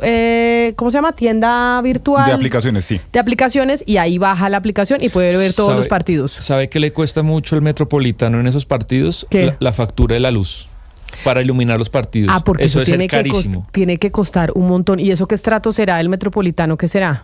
No sé, Oscar no está, pero un día le podemos preguntar a la alcaldía que la factura de la luz del Metropolitano por un mes. Pero la última propuesta que se oyó sobre el tema de la luz es que el ministro de Energía, Edwin Palma, propuso que los estratos 4, 5 y 6, así como los industriales, que yo no sé si los industriales será el estadio, puede ser, o no. ¿O dónde estará el estadio? ¿Qué será? El estadio, los dueños del estadio es la alcaldía, pero no sé cuál es el régimen. Debe ser comercial, ¿no? Comercial. Claro. Porque la propuesta, Hugo, de Edwin Palma, el ministro de Minas, era que los estratos 4, 5 y 6, así como los industriales, asuman los saldos pendientes por concepto de la opción tarifaria, cuya deuda ascendería a 3.1 billones de pesos a nivel nacional. Es decir, si usted está en el estrato 4, 5 y 6, la luz le subiría. Pero además, porque tendríamos que pagar directamente, según la propuesta del ministro, pues esa deuda de la opción tarifaria. Rápidamente, Camila, la historia de esto es la opción tarifaria, pues es la deuda que acumulamos durante la pandemia con los comercializadores, porque pues se pisó la tarifa, pero digamos esa deuda nosotros deberíamos pagarla de manera diferida. Aire decidió exprimir eso en un año, en 12 meses, mientras los usuarios de Afinia, por ejemplo, eso se va pagando durante más o menos 4 o 5 años. Pero esa deuda, Camila, acumulada, el presidente Petro hace un año más o menos en Barranquilla prometió que el gobierno nacional se iba a hacer cargo de esa deuda. Pero claro, como ahorita las cuentas están complicadas, no hay plata y el fisco está muy delicado, pues ¿qué es lo que hace el nuevo ministro de Minas y Energía, Edwin Palma? Dice, bueno, señores, ahora dirán ellos, los ricos van a pagar la opción tarifaria porque como no nos quisieron aprobar la reforma tributaria o la ley de financiamiento, pues la pagarán ustedes. Ayer estaba viendo la tarifa de energía de mi casa. Y claro que ahí a nosotros en Bogotá nos sumaron el aseo a la tarifa de energía. Estamos pagando un montón de plata en luz. O sea, de verdad se ha aumentado el precio de la energía de forma considerable. No llegamos a los 500.000 pesos de Oscar en Barranquilla, que es que lo de la costa Caribe es terrible, pero pues no estamos tan lejos tampoco. O sea, estamos pagando una luz carísima. Pero si llegase a efectuarse esa propuesta del ministro Edwin Palma, que los estratos 4, 5 y 6 paguen la deuda de esa opción tarifaria, ¿cuáles son o cuáles serían las implicaciones económicas que esa iniciativa tendría? José Camilo Mansur es el presidente de la Asociación Colombiana de Distribuidores de Energía Eléctrica, ASOCODIS, y está conectado con nosotros hasta ahora. Señor Mansur, bienvenido. Muy buenos días, Camila, para ti y para todos los de la mesa. A ver, ayúdenos. Para todos los oyentes, sin duda alguna. Muchas gracias. Ayúdeme a entender si esta propuesta que hizo el ministro Edwin Palma se materializa. Y estos 3 billones de pesos a nivel nacional los tienen que pagar los estratos 4, 5 y 6, que serían pues los estratos pues más pudientes del país. ¿Cuáles serían las implicaciones económicas? ¿En cuánto le subiría la tarifa a la gente de esos estratos que terminaría pagando las deudas de esa opción tarifaria? A ver, Camila, antes de responderte esa pregunta, quisiera poner un poquito en contexto para ti, para todos los de la mesa de trabajo y para todos los oyentes, la situación tan crítica que estamos viviendo hoy las empresas comercializadoras, que ya incluso Sebastián estaba comentando algo sobre ello. Nosotros, con corte a febrero, tenemos unas sumas por recuperar cercanas a 7.4 billones de pesos, de los cuales subsidios es 2.7 billones y subsidio es hoy el corazón de la crisis. ¿Por qué digo que es el corazón de la crisis? Y porque le llega a los usuarios de estratos 1, 2 y 3. En subsidio a febrero, las empresas han entregado ya subsidios a los usuarios, 2.7 billones de pesos, suma que le debe el gobierno nacional. Y a su vez vemos que además de esa deuda, no está apropiado en el presupuesto general de la Nación 9 meses de este año. Y eso tiene un impacto importantísimo y significativo, porque el taxímetro de subsidios cada mes es cercano a 300.000 millones de pesos y lo que está abonando el gobierno ha sido muy poco, no está bajando esa deuda y esa es la principal preocupación, porque la opción tarifaria, como tú lo mencionas, ya está siendo pagada por los usuarios y hay un esquema de recuperación, pero en subsidios no, en subsidios tenemos una incertidumbre grandísima. El ministro Guevara antes se comprometió a aportar unos recursos en el mes de febrero, incumplieron esa promesa y por eso digo que el subsidio es la mayor prioridad, no perdamos el foco de la principal preocupación de la crisis. E incluso si nosotros no disponemos de los recursos de subsidios, Camila, los impactos a los usuarios más pobres pueden ser gigantescos. Para ponerte un ejemplo, si no tenemos los recursos de subsidios, que no los vemos todavía, el gobierno no nos ha dicho cómo pagar esa suma y no podamos continuar financiando los subsidios, los usuarios del departamento de Chocó pudieran tener incrementos en su factura de 140% y los incrementos en la factura del estrato 1, hago la claridad, en la región Caribe serían del 100%. De manera pues que el subsidio es la absoluta prioridad y es lo que le hemos pedido al gobierno, que le dé prioridad total al tema de subsidio, porque el tema de la opción tarifaria, que ahora sí voy a entrar en materia, tiene ya un esquema de recuperación. Y voy a poner este ejemplo, Camila. En Bogotá ya no se está cobrando la opción tarifaria para los usuarios residenciales. Ya se recuperó esa suma. Lo mismo en Cali, tampoco se está recuperando. Porque no se está cobrando porque ya se recuperó. En Barranquilla lo que se está cobrando es cerca de 12 pesos por kilovatio hora. O sea que en esas 3 principales ciudades de capitales del país, ya la opción tarifaria deja de ser prioridad dentro de los usuarios. Ahora bien, esa propuesta que hace... Sí, dime, Camila. Señor Mansur, sí, es que quería preguntarle, entonces no sé si le entiendo bien, ¿usted vería como una propuesta real, la del señor Palma, no para pagar la opción tarifaria, sino los subsidios que también se deben? No, a ver, ahí voy. Primero digo que el gobierno debe darle prioridad a solucionar el problema de subsidio. Con relación a la opción tarifaria, lo que decimos es que que básicamente lo que están planteando el gobierno, vemos que es un mensaje de incumplir la promesa que hizo el señor presidente el 7 de mayo en Barranquilla, donde se expresó que la nación asumiría la deuda de la opción tarifaria, cosa que no se ha dado. Ahora lo que nos dicen es, los estratos 4, 5, 6 industriales y comerciales asuman la deuda, no de los 3.1 billones, Camila, que tú decías, sino de la deuda que tienen los usuarios de los estratos 1, 2 y 3. Esa es una propuesta que nosotros vemos compleja e inconveniente. Nosotros en el gremio vemos esa propuesta inconveniente por varias razones. Una, se requiere una ley de la República y eso es tortuoso y además va a tener un tránsito con mucha razón, que muchos parlamentarios van a decir que por qué las diferentes regiones del país van a verse afectadas donde ya pagaron. Además nos parece también injusto que usuarios de los estratos 5, 6, industriales y comerciales que hoy están asumiendo el 20% para financiar los subsidios y a su vez están pagando en algunas otras ciudades la opción tarifaria, los pongamos a pagar más. Claro, pero si eso nosotros es largo. Lo que hoy estamos... Y como se dice, doctor Mansur, es largo y de largo plazo, pero le quería preguntar por lo urgente, por lo de ya, que usted lo ha expresado a través pues, de la deuda que tiene el gobierno con ustedes. Ustedes habían establecido un calendario de pagos o un acuerdo, si se le puede llamar así, con Diego Guevara. Sabemos que Diego Guevara se fue, llega uno nuevo que es Germán Ávila, y ustedes publicaron una carta hace unos días diciendo que incluso con Diego Guevara se les había incumplido ese calendario de pagos. Lo que le quería preguntar puntualmente son dos cosas. ¿Ya hablaron con Germán Ávila sobre un nuevo calendario de pagos o la incertidumbre sigue y ustedes creen que no les van a pagar lo que les acordaron? La incertidumbre sigue, Sebastián, y otro tema que quiero aclarar es, no hubo un acuerdo de pagos entre las empresas y el ministro de Hacienda. El ministro de Hacienda planteó que eso era lo que podían pagar en un momento determinado y que más adelante podían incrementar los abonos. No hubo ese cumplimiento, o sea, en el mes de febrero se comprometieron a aportar 350.000 millones de pesos, de los cuales para el sector eléctrico se pagaron cerca de 200.000 millones de pesos. Entonces, entre enero y febrero, que eran 550.000 millones de pesos, se pagaron solamente cerca de 440.000 millones.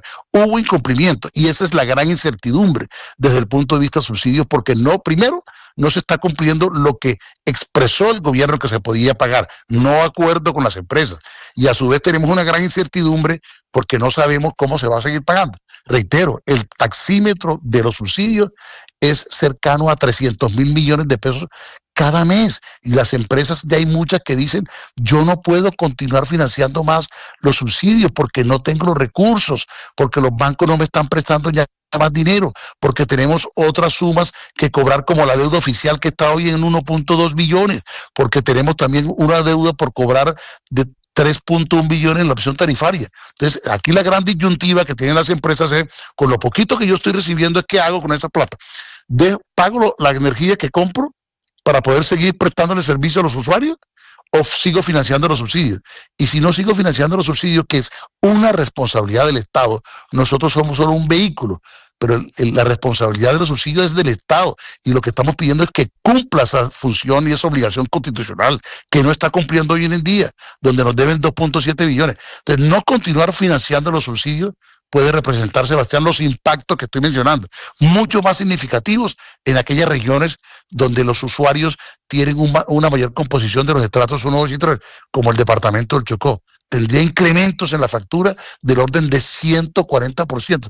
Por Dios, cifras monstruosas. Lo de la región Caribe, 100%. Por ello expresamos que la gran prioridad es los subsidios. Por eso hemos planteado propuestas al gobierno nacional, alternativas más que el tema de la opción tarifaria, que cumpla en la promesa del señor presidente, que se use recursos de regalías, incluso para bien sea para la opción tarifaria o para subsidios, que no se afecten los usuarios, y nosotros compartimos la preocupación que tiene el gobierno nacional y toda la ciudadanía de los altos niveles de tarifas, pero hay espacios de productividad y de mejoras en ella, pero no podemos seguir afectando a los usuarios en materia tarifaria. Hemos pedido también que se permita titularizar la deuda de subsidios, que pague el gobierno nacional los subsidios. Estamos viviendo una situación crítica que nos puede conducir a algunas empresas a no poder continuar y que el Estado las intervenga. Entonces, de manera pues que así hacemos el llamado. Esa es la prioridad total con respecto al sector nuestro, con la crisis financiera que estamos viviendo. Pues, señor José Camilo Mansur, presidente de la Asociación Colombiana precisamente de Distribuidores de Energía Eléctrica, gracias por habernos atendido. Queríamos conocer pues su visión sobre esta propuesta que tiene que pasar por el Congreso de la República, pero que pone sobre la mesa el ministro de Minas y Energía sobre quién tendría que pagar la opción tarifaria o la deuda de los 3.1 billones de pesos a nivel nacional. Pero usted nos dice, acá hay algo mucho más urgente, que son los subsidios y no la opción tarifaria. Todo es urgente, pero hay que hablar y poner sobre la mesa también quién se va a hacer cargo de la deuda de los subsidios en términos de energía. Mil gracias por habernos atendido. Gracias, Camila, para ti, Sebastián, para toda la mesa y por supuesto a todos los oyentes. Feliz día. ¿Buscas una lavadora que ahorre agua y energía? Al costo, Catronics y Whirlpool tienen la solución. Presentamos la lavadora Whirlpool Expert.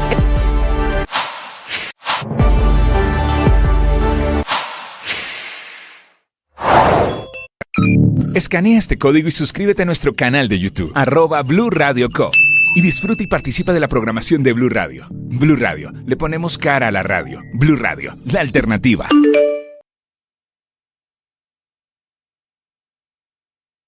Ahora usted puede opinar. ¿Qué es una buena noticia en medio de tantas emergencias?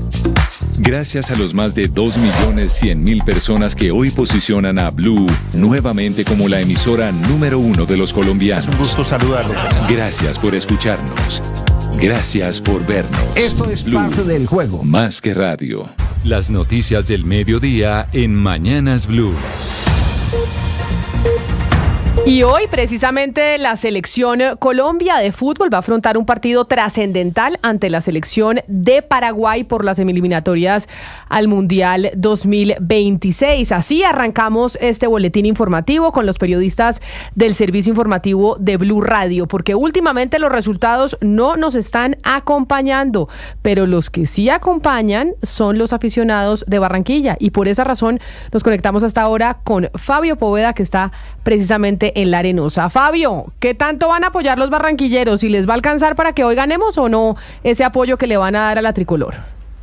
Buenas tardes. Yo creo que sí le va a alcanzar, por supuesto. Desde anoche se vio ya una muestra de lo que va a ser ese apoyo, porque anoche un banderazo impresionante. Mucha gente fue a darle un apoyo a los jugadores de la Selección Colombia, incluso muchos, Lucho, James, muchos firmaron autógrafos a los muchos aficionados que se volcaron al Hotel Dan Carton, sitio de concentración de la Selección Colombia. No le miento, hay boletas en la calle. No es la locura que ha habido en otros partidos. Hay boletería todavía en la calle, se ha vendido, pero vamos a tener un lleno, pero no a reventar en el Estadio Metropolitano Roberto Menéndez, y seguramente van a apoyar bastante, además porque el 80% de la capacidad hotelera está llena, es decir, mucha gente ha venido de otras partes del país a apoyar también a la Selección Colombia en este partido crucial. Y como usted dice, es un partido crucial porque Colombia viene de 3 derrotas consecutivas, solo ha ganado un partido de los últimos 5, y enfrente tenemos a una selección paraguaya que viene con un presente totalmente diferente. 7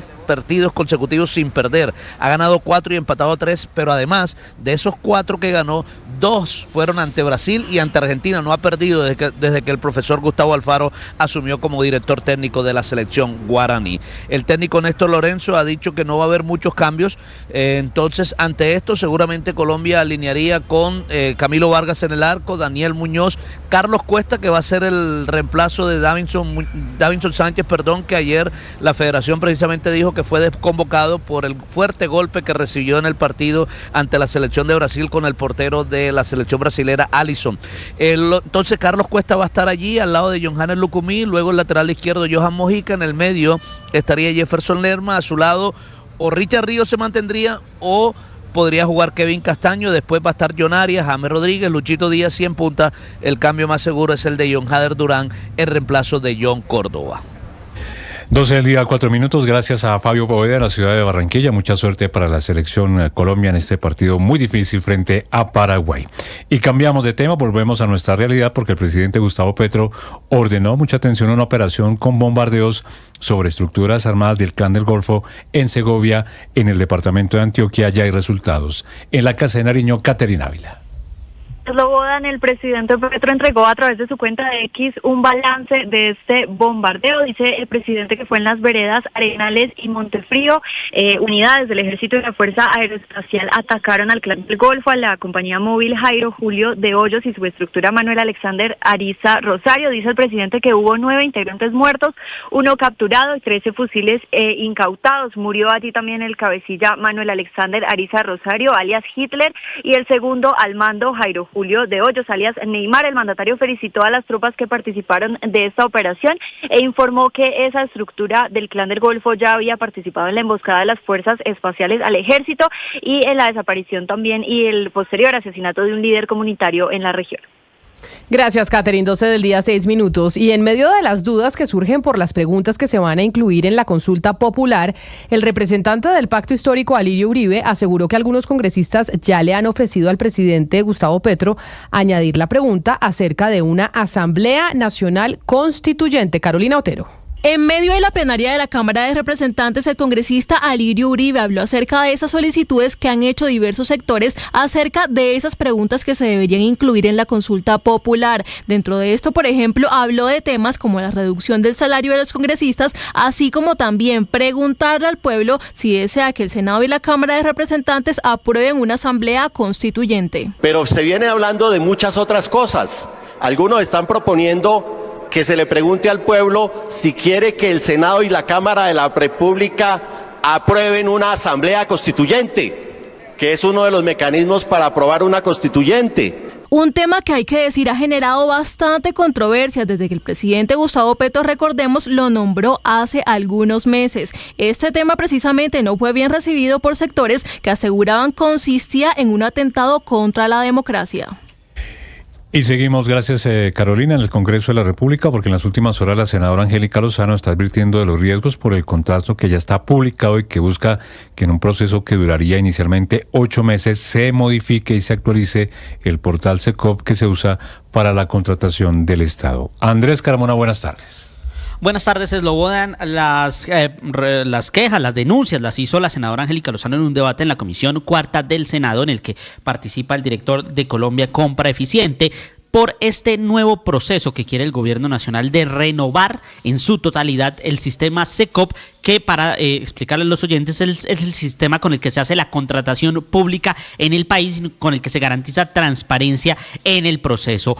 La preocupación más importante de la senadora es que este proceso está planteado para que se ejecute en 8 meses, algo que ni siquiera con el SECOP 2 ha ocurrido. Escuchemos.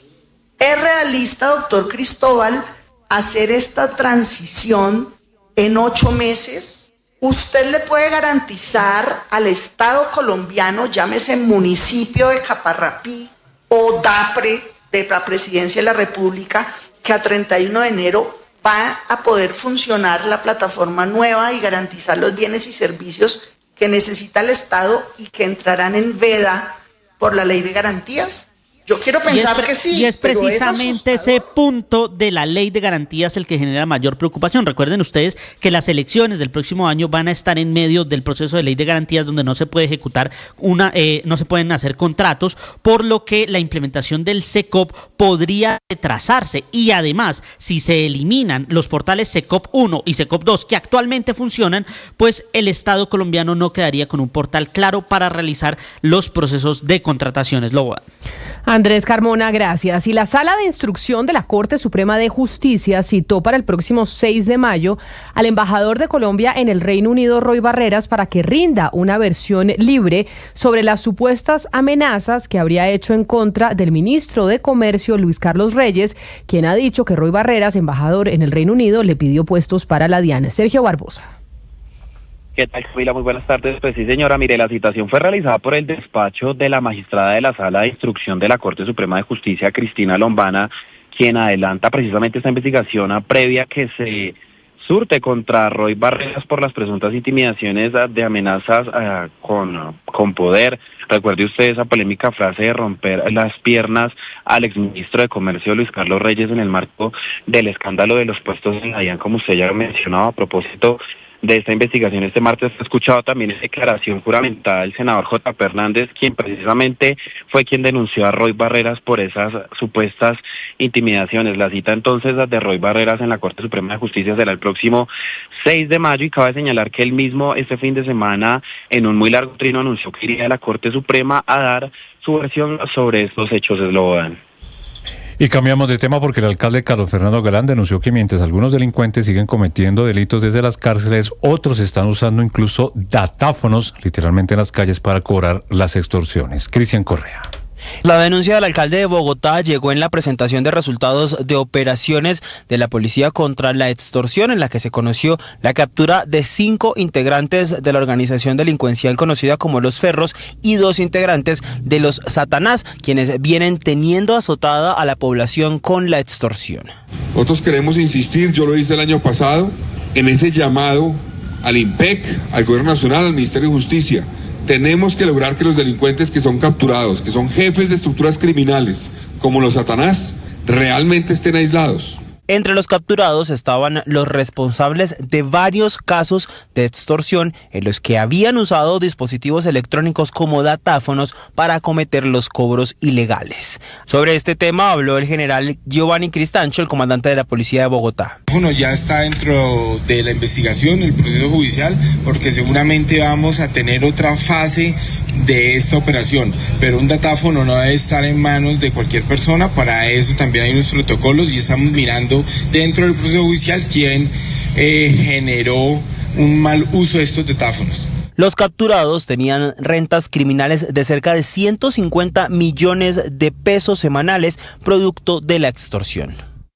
Gracias, Cristian. 12 del día, 12 minutos. Y ahora vámonos para el departamento de Antioquia porque la alcaldía de Necoclí está advirtiendo sobre el incumplimiento del gobierno nacional para la construcción de un albergue que se necesita para la atención de al menos 300 migrantes que llegaron al municipio y que pues no han definido si van a migrar o van a retornar a sus países. Sector David Santamaría. Y es que según el reporte de las autoridades de Panamá, en el último mes 109 personas hicieron el tránsito por la inhóspita selva del Darién. Sin embargo, y ante las pocas personas que están llegando a Necoclí, lugar donde empezaba la migración hacia Panamá, aún hay preocupación por los migrantes que se quedaron en este municipio antioqueño. Los datos de la alcaldía evidencian que hay cerca de 300 personas que aún no han definido su situación. El secretario de gobierno es Johan Watcher. Una deuda, si se quiere, por parte del gobierno nacional. En algún momento manifestó el interés de avanzar en la construcción de ese centro de asistencia humanitaria que no ha logrado concretarse y estamos a la expectativa de poder nosotros gestionar un predio y lograr avanzar con el apoyo del Ministerio de la Igualdad en la construcción de este centro de asistencia humanitaria. Indican desde esta localidad del Urabá antioqueño que, por ejemplo, actualmente hay 800 personas que llegaron como migrantes, pero que con el pasar del tiempo se acogieron a la oferta institucional.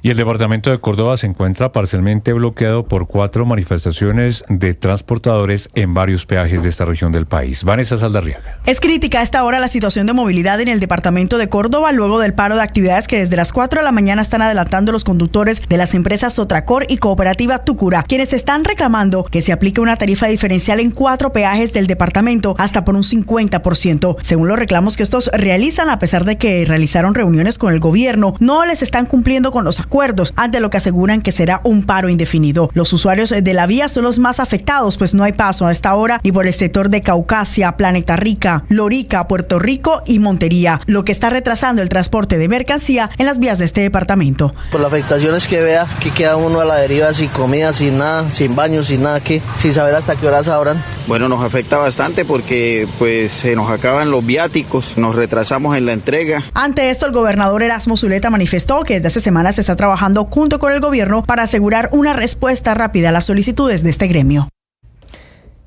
Y el Comité Internacional de la Cruz Roja trajo de vuelta a la libertad a 2 personas que habían sido secuestradas por las disidencias de las FARC en el Catatumbo. Uno de los liberados es un líder comunal de ese territorio, Cristian Santiago. El Comité Internacional de la Cruz Roja recibió a 2 personas que se encontraban en poder de las disidencias del Frente 33 de las FARC en la subregión del Catatumbo. La operación se desarrolló en esta área que hace parte del Departamento Norte de Santander.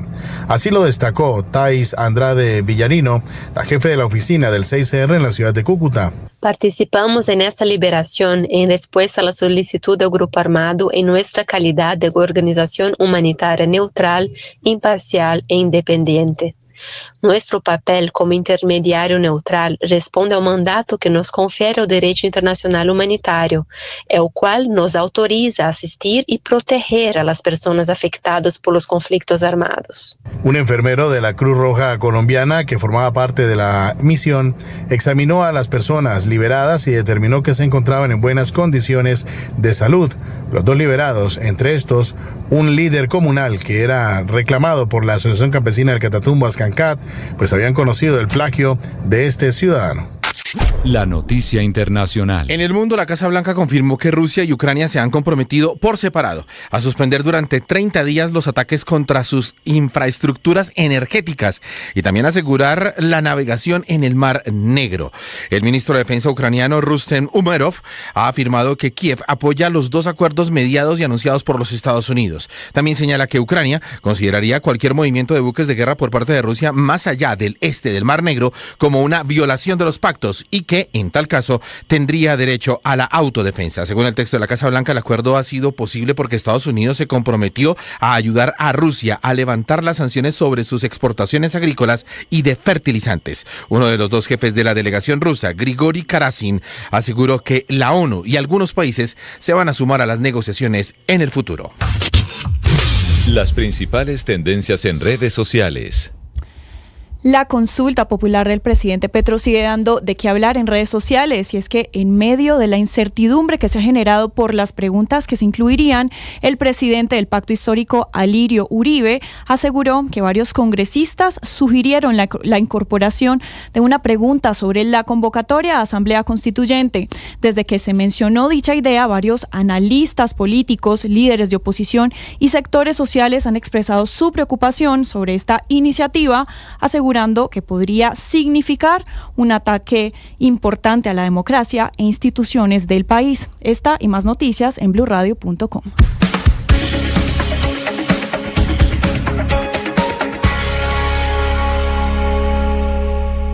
Llega el mediodía. Y en Mañanas Blue continúa el análisis y el debate. Dirige Camila Zuluaga. Son las 12 del día 10.